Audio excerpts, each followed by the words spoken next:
History loves a clean success story. Poor kid works hard, becomes king, everyone claps. Cute. But today's list is much messier. These are people who started as peasants, slaves, street sellers, prisoners, actors, cooks, and complete political nobodies, then somehow ended up ruling empires, crushing kings, or terrifying entire continents. Some were brilliant, some were monsters. A few feel like history got drunk and promoted the wrong guy. 1. Toyotomi Hideyoshi started so low on Japan's social ladder that the latter probably looked down and said, "Who invited you?" Born to a poor peasant family in the chaos of the Sengoku period, he entered the service of Oda Nobunaga with almost nothing except energy, nerve, and a face that earned him the nickname Monkey. One famous story says he warmed Nobunaga's sandals against his own body, which is either loyalty, ambition, or the most uncomfortable internship in history. But Hideyoshi was not just a charming errand boy. He learned people, logistics, siege warfare, and politics like a man speed-running medieval Japan. After Nobunaga died, Hideyoshi outmaneuvered rival warlords, crushed enemies, built alliances, and completed the unification of Japan. From sandal warmer to national unifier. Human resources would call that career growth. 2. Ivaylo of Bulgaria was not born into a palace. He did not have royal tutors, velvet robes, or a childhood prophecy delivered by a suspiciously dramatic monk. He was a peasant, remembered in some sources as a swineherd or humble farmer, and his nickname was linked to cabbage or lettuce, which is already the least imperial branding imaginable. But 13th century Bulgaria had a very real problem. Mongol raids, weak rulers, and ordinary people getting crushed while nobles perfected the ancient art of doing not enough. Ivaylo apparently looked at this situation and thought, "Fine, I'll handle it myself." He gathered peasants, fought off raiders, defeated the armies sent against him, killed Tsar Constantine I in battle, and married into the royal family. A cabbage man became Tsar. Somewhere, every arrogant noble in Bulgaria developed instant heartburn. 3. Liu Bang, later Emperor Gaozu of Han, is proof that history sometimes gives the top job to the guy who looked least prepared in the group project. He came from a peasant background, worked as a minor Qin official, and had a reputation for being rough, lazy, and not exactly the poster boy for disciplined leadership. Then came the disaster that changed China. Liu Bang was escorting prisoners to forced labor when some escaped. Under Qin law, that could mean death for him, so instead of politely accepting execution, he released the remaining prisoners and became an outlaw rebel. Bold move. Terrible career paperwork. But the Qin dynasty was collapsing, and Liu Bang had one enormous talent. People followed him. He survived rival warlords, defeated the brilliant Xiang Yu, and founded the Han Dynasty, one of China's most important imperial houses. 4. Theodora's rise was so outrageous that her enemies basically wrote it like a scandal pamphlet with a candle budget. She was the daughter of a bearkeeper connected to the hippodrome in Constantinople, and before becoming empress she worked as an actress, which in 6th century elite society came with plenty of moral sneering and ugly rumors. Some hostile sources went much further, but those accounts were written by men who clearly had poison in their ink. What is certain is that Theodora entered the world of power through a door almost every respectable aristocrat wanted welded shut. She married Justinian, became empress, and during the Nika riots reportedly pushed him not to flee when the empire was burning around them. She backed legal reforms for women, shaped imperial policy, and scared powerful men. From stage performer to imperial force of nature. Not bad for someone society had already dismissed. 5.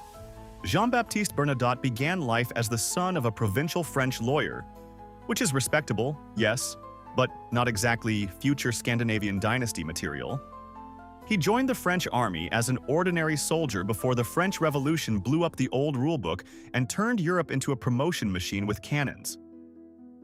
Bernadotte rose fast, became a marshal under Napoleon, and had the awkward talent of being useful while also repeatedly annoying Napoleon, which is a dangerous hobby if your boss invades countries before breakfast. Then Sweden, needing a capable heir, somehow looked at this French soldier and said, "That one. He seems king-shaped." Bernadotte was elected Crown Prince of Sweden, switched sides against Napoleon, and became King Charles XIV John. Even better, his descendants still sit on the Swedish throne. Imagine irritating Napoleon and still winning the sequel. 6. Catherine I of Russia had one of the strangest royal resumes in European history. Born Marta Skowronska, likely into a poor peasant family in the Baltic region, she was not raised for court life. She was caught in the chaos of war, passed through households and camps, and eventually came into the orbit of Peter the Great. Accounts of her early life vary, because 18th century documentation enjoyed being as messy as the politics. But the broad picture is wild enough. An uneducated woman of humble origin became the partner, then wife, of one of Europe's most explosive rulers. Catherine was not a decorative candle on Peter's table. She traveled with him, calmed him, survived court danger, and after his death became Empress of Russia in her own right, from camp servant to sovereign. The Romanov court must have choked on its imported tea. 7. Baibars was sold as a slave, and not even in the glamorous, mysterious prince-in-disguise way. He was a Kipchak Turkic boy, taken during the violence of the Mongol era and sold into the Mamluk military system, where enslaved boys were trained into elite soldiers. Some traditions say he was sold cheaply because one of his eyes looked unusual, which is the kind of detail history adds like a cruel receipt. But Baibars turned that brutal beginning into terrifying momentum. He rose through the Mamluk ranks, fought in the defeat of the Seventh Crusade, and became one of the leaders who stopped the Mongols at Ain Jalut in 1260. Later, he became Sultan of Egypt and Syria, smashed Crusader strongholds, reorganized power, and built a state around discipline and fear. The discounted slave became the ruler everyone else had to calculate around. 8. Emperor Leo I was not a butcher with a cute little meat shop waiting for a palace delivery order. That version is too neat. What we can say is that he came from humble Thracian military origins, rose in the army, and was chosen by the powerful general Aspar because Aspar thought Leo would be manageable. Ah yes, the classic mistake. Installing a puppet who later notices he has hands. Leo became Eastern Roman Emperor in 457, and for a while it looked like Aspar had successfully placed his own man on the throne. Then Leo started building his own support base, especially among the Isaurians, and eventually moved against Aspar and his family. Later writers called him the Butcher because of that bloody political elimination. A supposedly controllable soldier became the man who cut the strings. Palace politics, now with knives. 9. Francisco Pizarro began as the illegitimate son of a Spanish family, with little education and a youth often linked to herding pigs. Not exactly a polished imperial resume. He crossed the Atlantic chasing fortune, and by the time he reached the Inca world, he was older, hardened, and absolutely not burdened by moral hesitation. In 1532, at Cajamarca, Pizarro had around 168 men when he captured Atahualpa, the ruler of the Inca Empire. But the real story was not 168 superheroes defeat an empire. The Inca were weakened by civil war, disease had already ripped through the region, and Spanish steel, horses, indigenous allies, and extreme brutality all mattered. Still, Pizarro's rise is obscene, from illiterate outsider to destroyer of one of the greatest empires in the Americas. History gave him a pig pen and he answered with catastrophe. 10. Idi Amin began as an assistant cook in the British colonial army before climbing through the military ranks in Uganda. That sentence alone should already make every empire nervous, because colonial armies loved training men for obedience and then acting shocked when some of them learned power instead.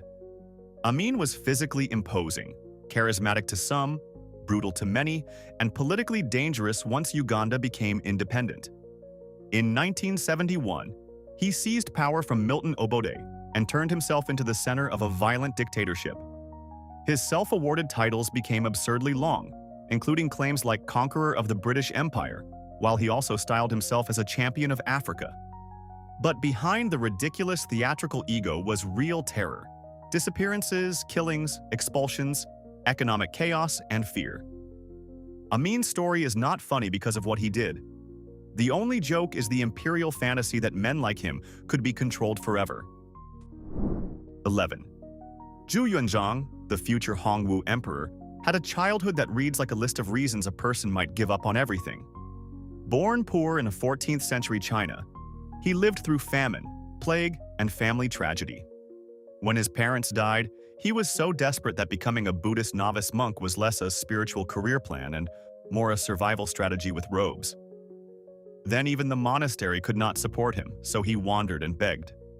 But the Yuan dynasty, ruled by Mongols, was cracking under rebellion, disaster, and resentment. Zhu joined the Red Turban rebels and turned out to be terrifyingly competent. He captured Nanjing, defeated rival rebel leaders, drove out the Yuan, and founded the Ming dynasty in 1368. The starving beggar became emperor. Unfortunately for everyone under him, he also became deeply suspicious, autocratic, and very committed to making enemies vanish. 12. Nur Jahan was born into uncertainty, flight, and family desperation, not into the smooth marble world of Mughal luxury.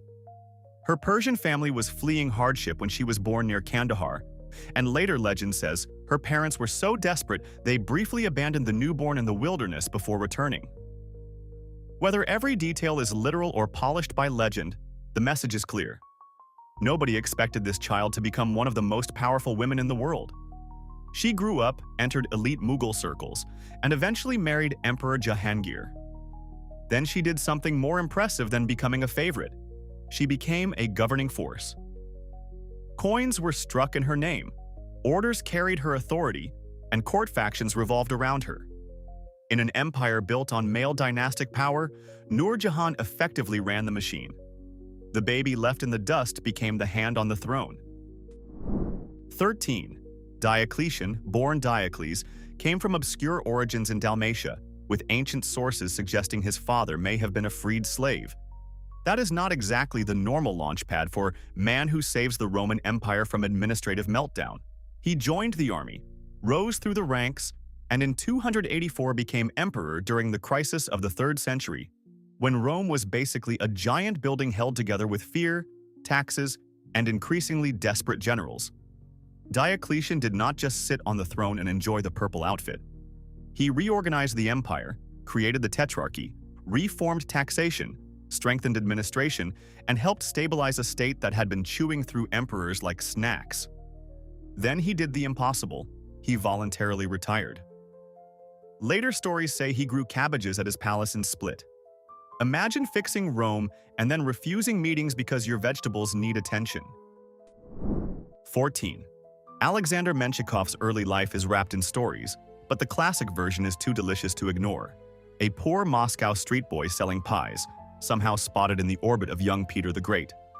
Whether every pastry detail is perfectly documented or not, Menshikov absolutely rose from humble beginnings to become Peter's closest friend, fixer, military commander, and political weapon. He was loud, greedy, talented, corrupt, energetic, and basically the human version of "this will be useful and expensive."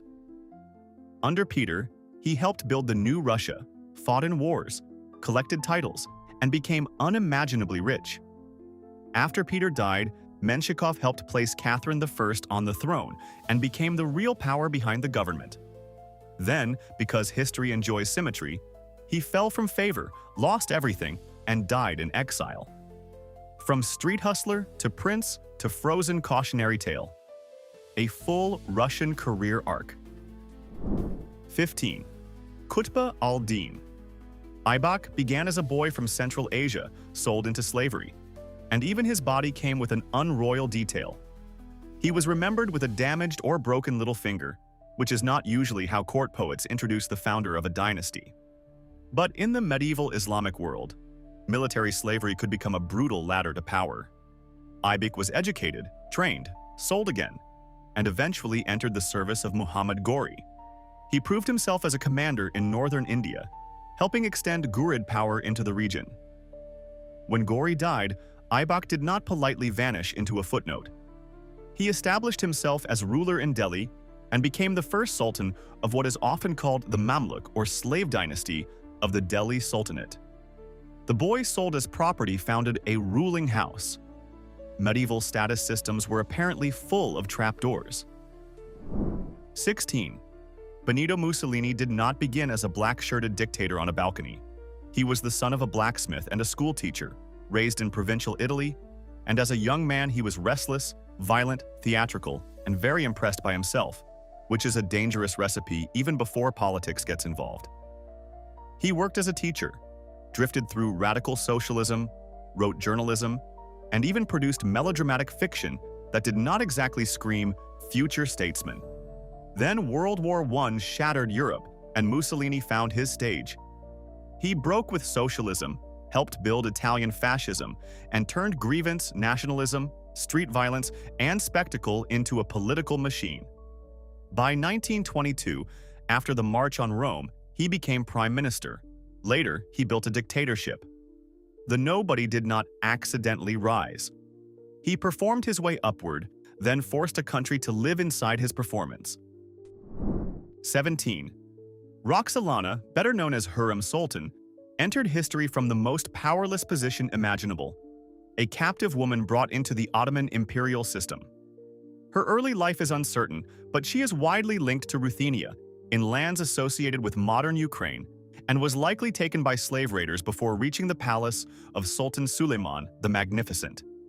In the harem, the rules were designed to control women, isolate mothers, and prevent any one consort from becoming too dangerous. Hurrem treated those rules like a puzzle box. She became Suleiman's favorite, bore him multiple children, stayed in the capital instead of leaving with a prince, and then did the almost unthinkable. She became his legal wife. Her letters, alliances, charity foundations, and influence shaped Ottoman politics. From enslaved captive to imperial power broker. The palace locked the door. She learned where the hinges were. 18. Emperor Phocas was the kind of ruler whose origin story sounds like a hangover that accidentally conquered Constantinople. He was a low-ranking centurion in the Byzantine army during the reign of Maurice, a time when exhausted soldiers were being pushed hard on campaign, and patience was running out faster than the imperial treasury. In 602, a military revolt broke out. Phocas emerged as the leader, marched toward Constantinople, and the regime collapsed. Hostile sources describe him as ugly, vulgar, drunken, and brutal, which may be true, exaggerated, or just elite writers screaming, "A common soldier touched our throne." Either way, he became emperor. His rule was violent, unstable, and disastrous, and he was eventually overthrown by Heraclius. Phocas proves that from nobody to emperor is not always inspiring. Sometimes it is just the empire slipping on a banana peel and landing in civil war. 19. Nader Shah's early life had no golden cradle, no guaranteed future, and definitely no polite mentor saying, "You have leadership potential." Born into a poor Turkoman family in northeastern Iran, he was orphaned young and lived through a violent world of raids, tribal conflict, and collapsing Safavid authority. At one point, he was a shepherd. Then, because apparently goats were not exciting enough, he became a fighter, then a bandit leader, then a military commander of terrifying ability. Nader restored Persian power, defeated Afghan occupiers, pushed back Ottomans and Russians, and crowned himself Shah in 1736. Then he invaded India, sacked Delhi in 1739, and carried away legendary treasure, including the Peacock Throne and Koh-i-Noor diamond. From orphaned shepherd to world-shaking conqueror. Sadly, his later paranoia and brutality turned his rule into a nightmare with better jewelry. 20. Justinian I was not literally an illiterate swineherd wandering into Constantinople with mud on his shoes and destiny in his pocket. That story fits better with his uncle, Justin I, who really did rise from very humble Balkan origins through the army. But Justinian himself still came from rural provincial obscurity, not the old senatorial elite. His great advantage was that his uncle brought him to Constantinople, where Justinian received education, court access, and the chance to become the brain behind power before taking the throne in 527.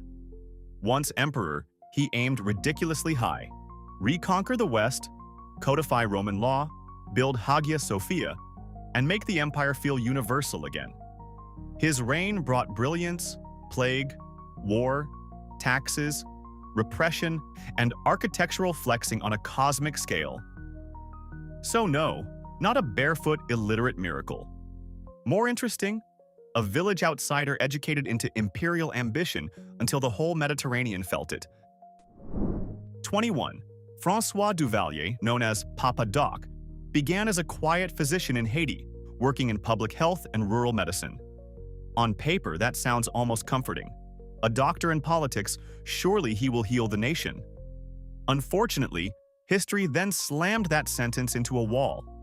Duvalier used his image as a modest country doctor, his knowledge of rural Haiti, racial politics, nationalism, fear, and the symbolism of voodoo to build a cult of authority. Elected president in 1957, he turned Haiti into a dictatorship guarded by the Tonton Macoute, a militia whose reputation became a weapon by itself. He cultivated an eerie public persona, presenting himself almost like a living spirit of power.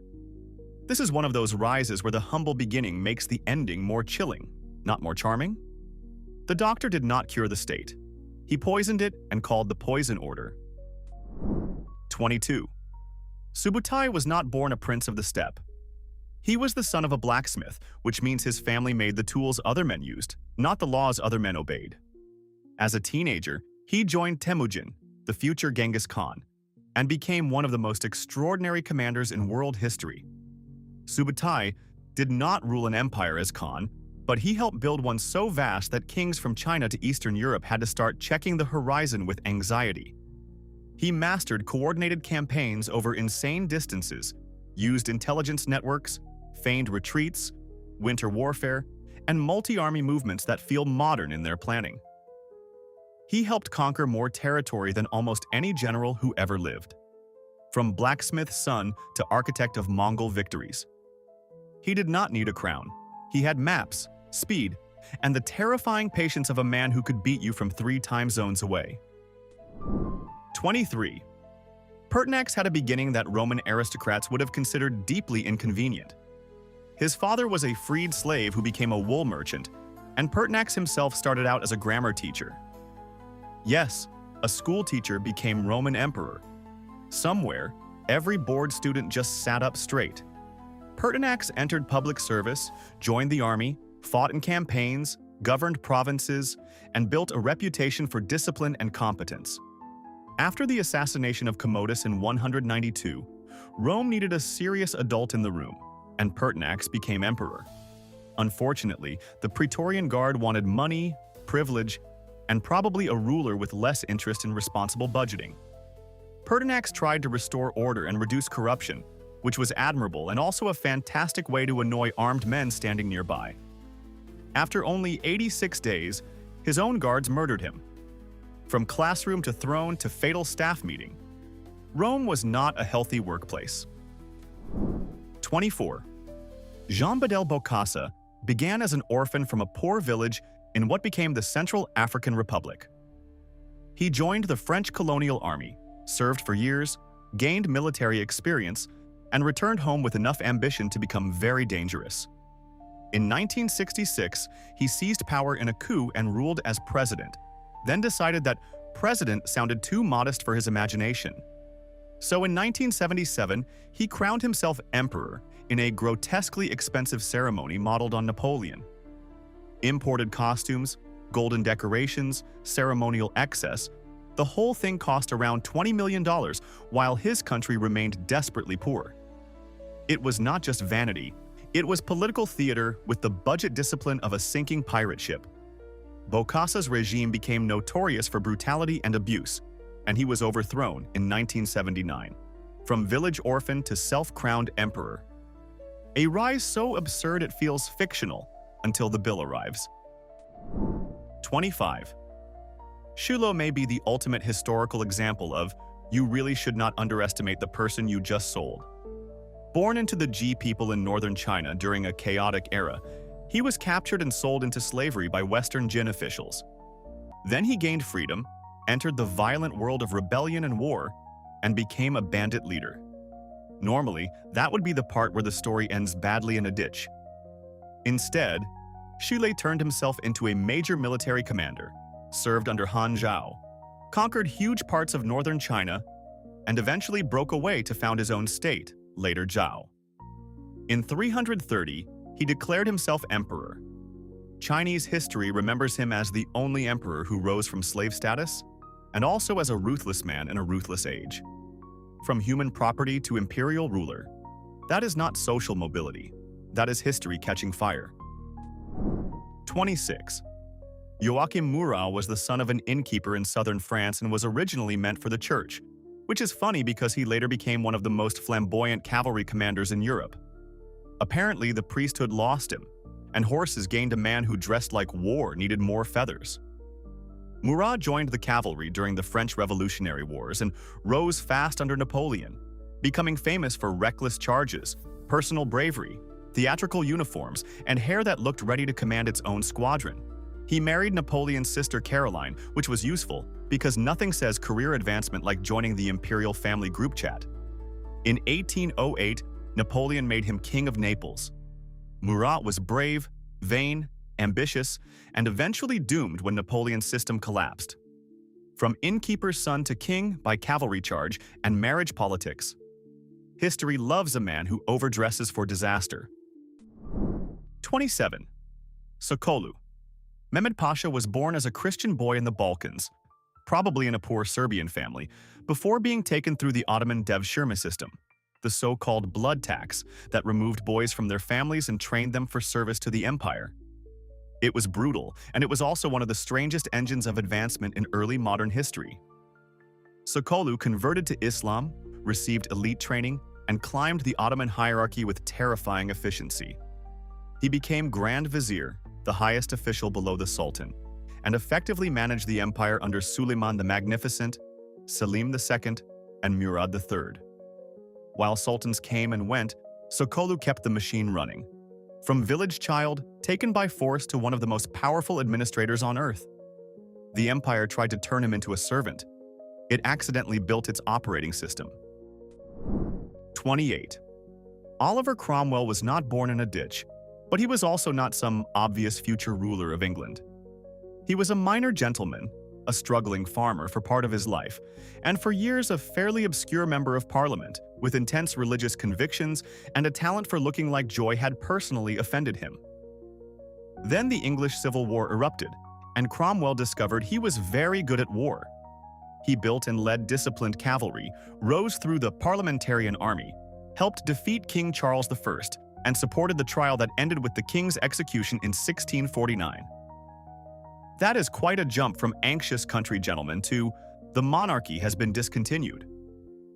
Cromwell later became Lord Protector, ruling England, Scotland, and Ireland under a strict Puritan regime. His rise was extraordinary, but not cute.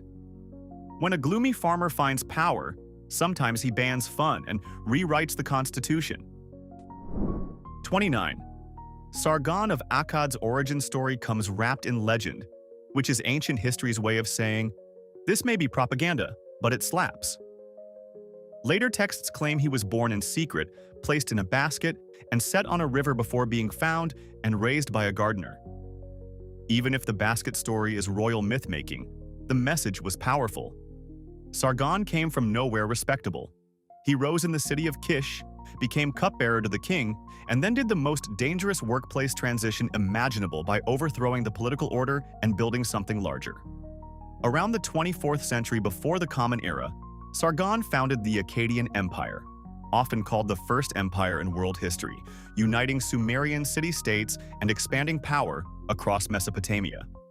From foundling legend and gardener's world to empire builder. Ancient kings loved divine bloodlines.